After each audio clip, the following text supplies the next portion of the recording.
This reading today is taken from Luke 15, verses 1 to 10, and it's from the New Living Translation. Tax collectors and other notorious sinners often come to listen to Jesus teach. And this made the Pharisees and the teachers of religious law complain that it was associated with such sinful people, even eating with them. So Jesus told them a story. If a man had 100 sheep and one of them gets lost, what will he do? Won't he leave the 99 others in the wilderness and go to search for the one that is lost until he finds it? And when he has found it, he will joyfully carry it home on his shoulders. And when he arrives, he will call together his friends and his neighbours, saying, "Rejoice with me, because I have found my lost sheep." And in the same way, there is more joy in heaven over one lost sinner who repents and returns to God than over 99 others who are righteous and haven't strayed away. Or suppose a woman has 10 silver coins and loses one. Won't she light a lamp and sweep the entire house and search carefully until she finds it? And when she finds it, she'll call in her friends and neighbours and say, "Rejoice with me, because I have found my lost coin." And in the same way, there is joy in the presence of God's angels when even one sinner repents. So we've got a nice, happy Bible reading today, a nice, happy sermon. And it's all one I remember from Sunday school days. It's one that most of you will have heard as a young child, and it's all pretty self-evident, really, isn't it? You've lost a sheep, you find one, let's have a party. You've lost a coin, find one, let's have a party. Everybody's happy. Sinner repents, and everybody's really glad. So you said keep it short, that's probably about it, really. In fact, I lived through this story on Friday. I was sitting at home, minding my own business, having a nice, restful time, when my elder daughter Sarah phoned me and said, "I've been to Sainsbury's and got some shopping, and I've now gone to B&Q and I'm buying myself a strimmer, and I've got to the checkout to pay for the strimmer and I don't have a wallet." And I did have a wallet when I was at Sainsbury's, obviously she bought the shopping, and she's been and checked her car and she's in a bit of a panic because she hasn't got her wallet. And she, as I live nearer to Sainsbury's and B&Q, she said, "Could you pop down Sainsbury's and see if it's been handed in?" So I, being a nice, kind father, I went straight to Sainsbury's and went to the customer services desk at Sainsbury's, and there was a very nice lady working there who said, "Oh yes, I've just finished registering that one, Sarah Fletcher, yeah, I recognise that name." And she got the wallet out, and she said, "Oh, I've taken all the important cards and put them in a separate bit." She got those out, and here's the £10 note that was in it. She put that back in there, and Sarah got back her driving licence, and she got back her Visa card, and she got back her £10, and she got back her pass for work, and gift cards that she'd got in there. And the woman agreed that it was really nice. Apparently, she hadn't left it at the till as I thought she'd done. She'd just thrown it on the floor on the way out. Why she did that, I have no idea. But when I phoned her, she was very happy. And everybody I've told about it, so I'm sure you're all very happy for her as well, aren't you? Yes. Although she didn't actually throw a party. I haven't heard, at least she did, she didn't invite me. So yes, these things happen, and we do get joyful about it. So we can all celebrate with Sarah. The lost wallet has been found. So why was Jesus telling this story? Well, he'd been meeting together with tax collectors and other notorious sinners that had come to listen to him teach. And the Pharisees were grumpy about this. Why were they grumpy? Well, I did a bit of research and I looked up William Barclay's commentary on the Gospel of Luke, and he says this: "The Pharisees gave to people who did not keep the law a general classification. They called them the people of the land. There was a complete barrier between the Pharisees and the people of the land. To marry a daughter to one of them was like exposing her, bound and helpless, to a lion. The Pharisaic regulations laid down when a man is one of the people of the land, Entrust no money to him. Take no testimony from him. Trust him with no secret. Do not appoint him guardian of an orphan. Do not make him the custodian of charitable funds. And do not accompany him on a journey. A Pharisee was forbidden to be the guest of any such man, or to have him as a guest. He was even forbidden, so far as possible, to have any business dealings with him, or buy anything from him, or to sell anything to him. It was a deliberate Pharisaic aim to avoid every contact with the people of the land, the people who did not observe every detail of the law. So Jesus was a person who did observe every detail of the law, and these others were people of the land. And there was Jesus having conversations with them and being friendly with them. And they were really grumpy about that. And William Barclay says that there was a well-known phrase at the time: if a man keeps seeking for a lost coin, much more should he seek for the law. So it was a well-known phrase or saying about lost coins. And another commentator, a Jewish commentator from 150 years ago, Edersheim, says that there was a Pharisee phrase at the time: there is joy before God when those who provoke him perish from the world. So the Pharisees did have a well-known phrase or saying about rejoicing in heaven when these people of the land get their punishment. And I was thinking, well, sometimes I'm probably siding with the Pharisees. In everyday life, not necessarily over the religious laws. And there's a lovely word I used to hear a lot when I was a boy. I haven't heard it recently: comeuppance. Do you remember that wonderful word? Somebody gets their comeuppance. It's sort of, when I looked at it on Google, it's from coming up before a judge, getting your just desserts, getting your punishment you deserve, getting your comeuppance. I love that word. People talk about getting karma these days, but I don't think karma quite does it for me. I think comeuppance. And it reminded me of a time when I was driving along the link road. And I was driving along at the speed limit, as I try to do most of the time. Well, I try all the time, but I don't succeed sometimes. I fast.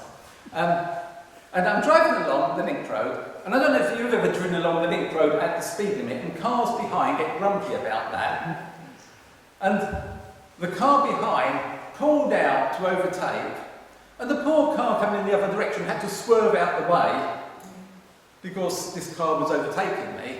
And the car that had to swerve out the way was a nice innocuous looking car till its little blue lights on the dashboard lit up. And I looked in the rearview mirror as it did a U-turn and then came up and overtook me. I'd let him go past, I didn't mind that. And at the end, by the roundabout, halfway along towards Bexhill, there was the police car, and there was the person that had overtook me in a very excessive manner, I thought. And I was thinking, what would I have thought if I'd then seen that police officer and the driver of that car sitting on the verge, having a picnic together and a laugh and a joke? I'd have been a bit grumpy. I wanted that person to get their comeuppance. And I'm pleased to say that's what actually happened. They were having what looked like a serious conversation. And I was more of the comeuppance sort of leave than the let's just have a little chat, they could have a little laugh about the fact they've driven him off the road a bit, but these things happen, and there's going to be joy in heaven over one speed of every pence. So I sort of sided with the comeuppance people. And I thought, well, that probably happens in the Bible as well. Because there's a wonderful story, again, another childhood one, goes back, I learned it many years ago, from the book of Jonah. And the bit that most people know really well is the bit where he's been told, go to Nineveh and tell them they're all doomed. And Jonah thinks, Nineveh, tell them they're doomed, I'll go that way. And he tries to get away, gets on a ship sailing in the opposite direction, and he ends up being swallowed by a big fish or a whale, depending on which bit of the Bible you're looking at. And often that's the bit of the story we see. what we don't always read on a bit further in chapters 3 and 4. When Jonah is now finally doing as he's told, I think being swallowed by a whale does that to you. Not that I'm speaking from experience, you are. But on that day, Jonah entered the city and he shouted to the crowds, 40 days from now, Nineveh will be destroyed. Ha ha, you're all going to die. And the people of Nineveh believed God's message. From the greatest to the least, they declared a fast and put on burlap to show their sorrow. And the king of Nineveh heard what Jonah was saying, and he stepped down from his throne and took off his royal robes, dressed himself in burlap. Some of us will probably be able to explain to me what burlap looks like later, but I assume it's not as ceremonial as his robes he had on. And he sat in a heap of ashes. And the king and the nobles sent a decree throughout the city. No one, not even the animals from your herds and flocks, may eat or drink anything at all. People and animals alike must wear garments of mourning. I've never seen an animal wearing a garment of mourning, but presumably it can be done. Everyone must pray earnestly to God, and they must turn from their evil ways and stop all their violence. Who can tell? Perhaps even yet, God will change his mind and hold back his fierce anger from destroying us. And when God saw what they had done, and how they had put a stop to their evil ways, he changed his mind and didn't carry out the destruction he threatened.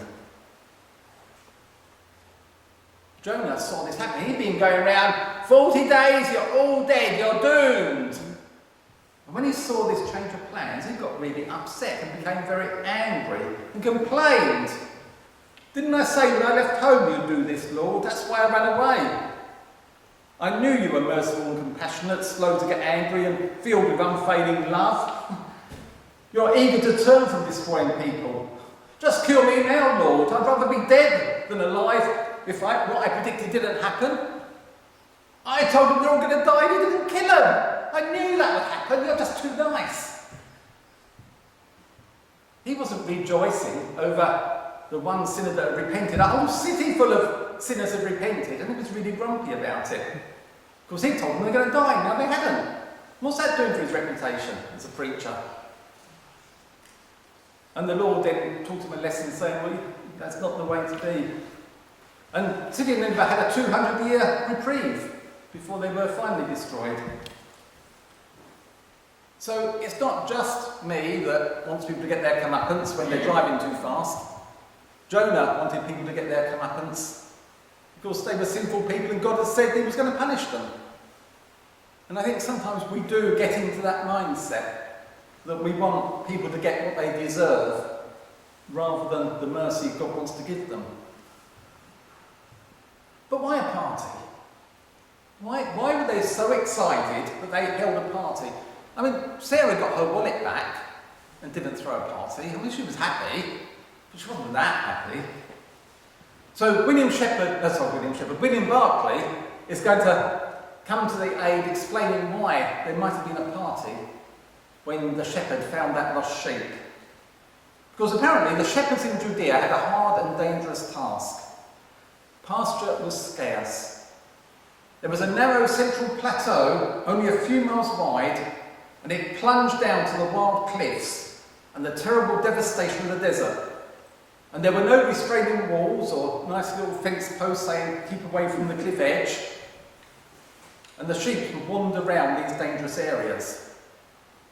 I don't know if you've ever been out at night over areas with no restraining walls, but Sarah, the daughter I was talking about, and myself went on a race once. It was a 24-hour race up in some mountains up north. And we sort of got lost. We weren't quite on the map where we thought we were going to be. And it was middle of the night. It was about 12 o'clock, 1 o'clock in the morning. And we got to this bit where everywhere we went, there was just a drop. And you think, I can't go any further that way. And we were at this what seemed a very small area on top of the mountain. There was nowhere to go without falling off to your death.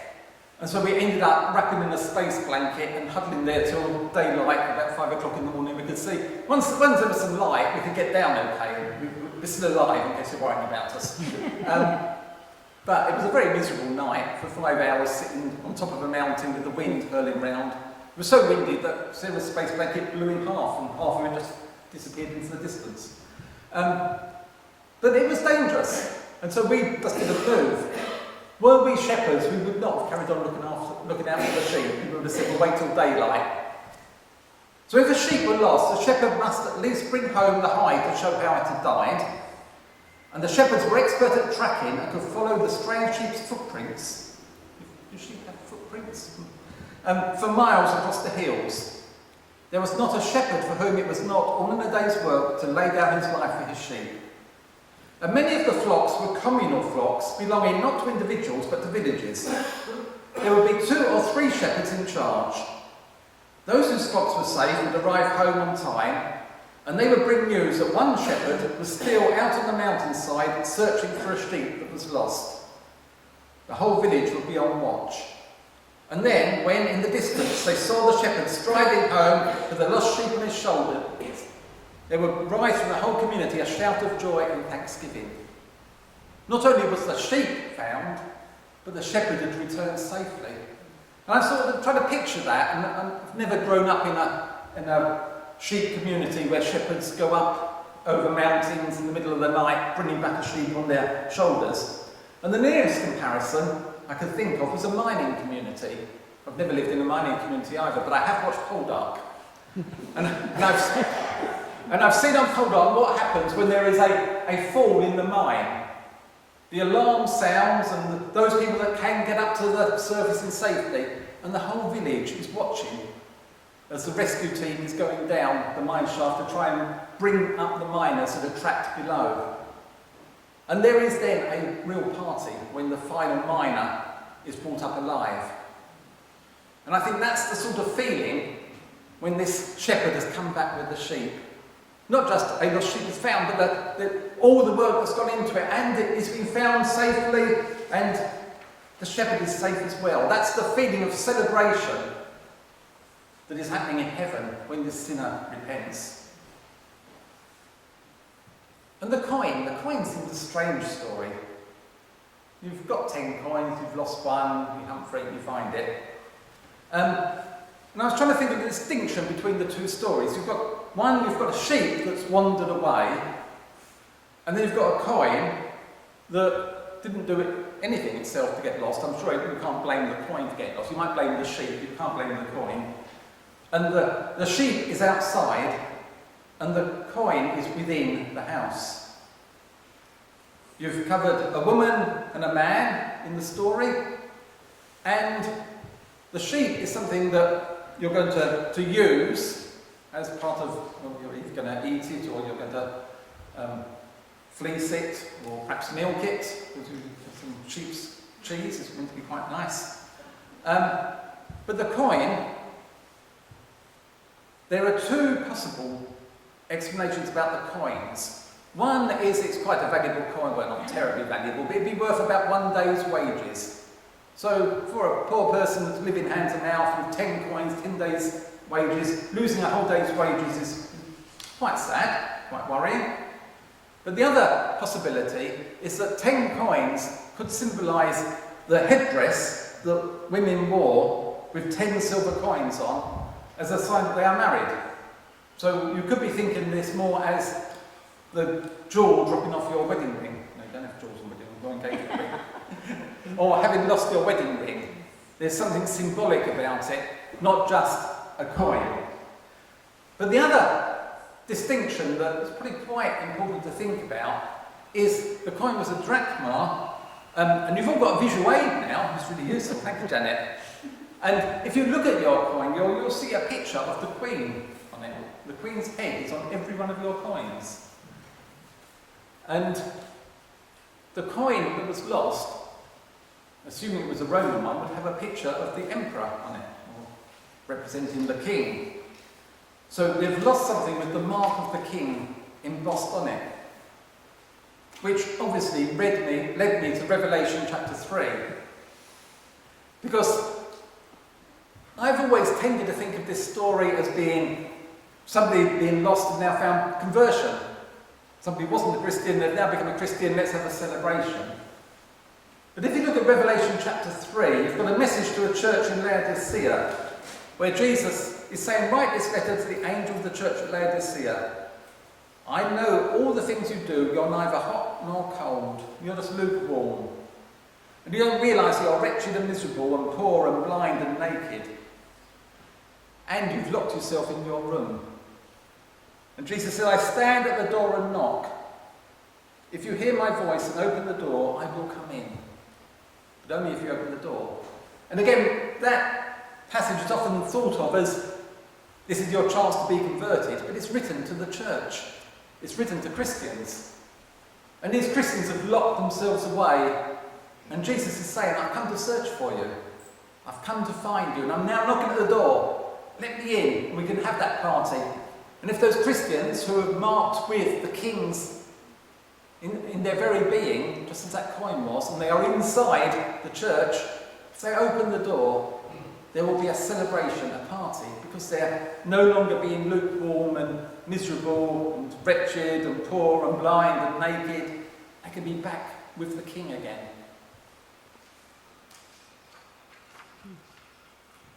And you'll be surprised I've leapt straight to Revelation, but you'll be relieved that I'm also going to go back to Genesis.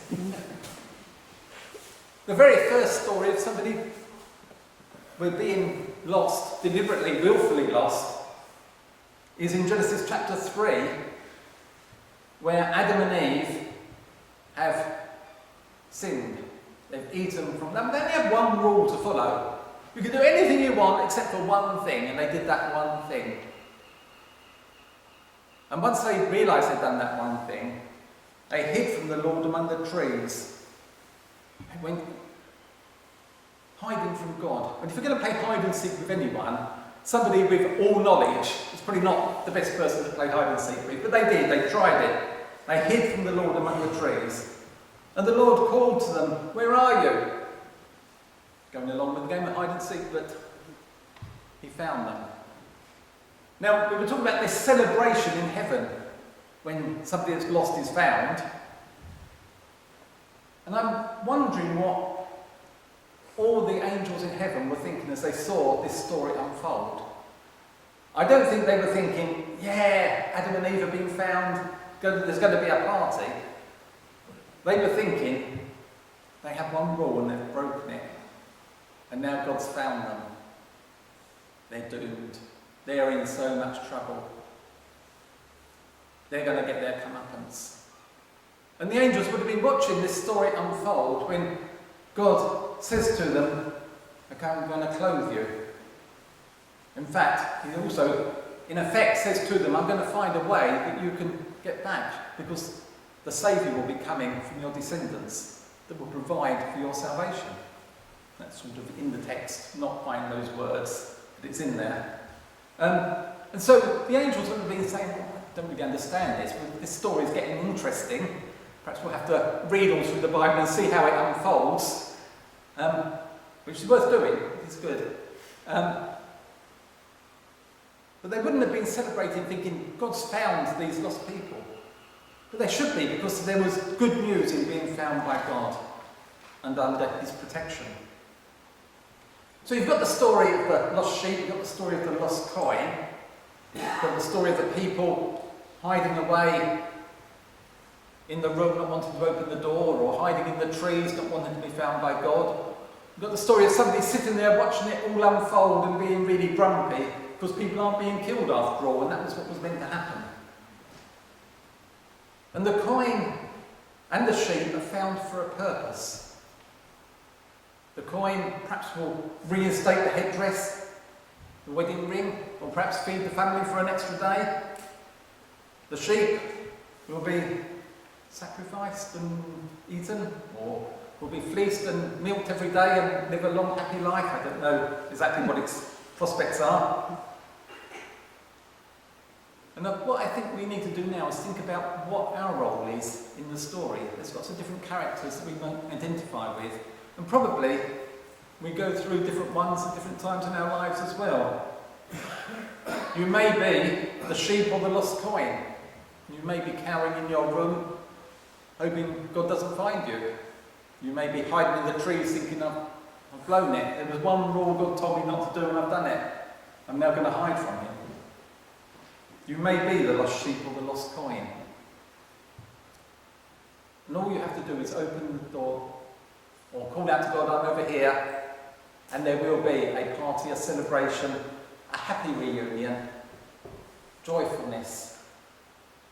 Because whatever Jonah may want, God isn't going to kill you. He's going to love you. Or you may be the shepherd or the woman that's going off looking for lost coins or lost sheep. And that may be your role, and I hope for everyone here at some stage in your lives, perhaps most of your lives, that's part of your role. Finding those who are lost and helping them be found. It's a very, very important role because you're then working with Jesus to start that celebration happening. You may find yourself in the role of Pharisee at times, as I did on the Link Road.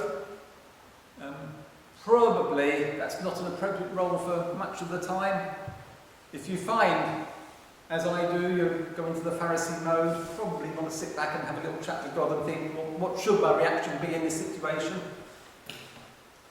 Or sometimes your role is to be the neighbour and just join in the celebration. There is good news, there is happiness. People are being found. And if one of your friends, family has helped somebody open the door and be found by God, join in the celebration. Encourage them. Get alongside them. And you can be part of that party that's looking on, celebrating over the one lost sheep or the one lost coin that has been found.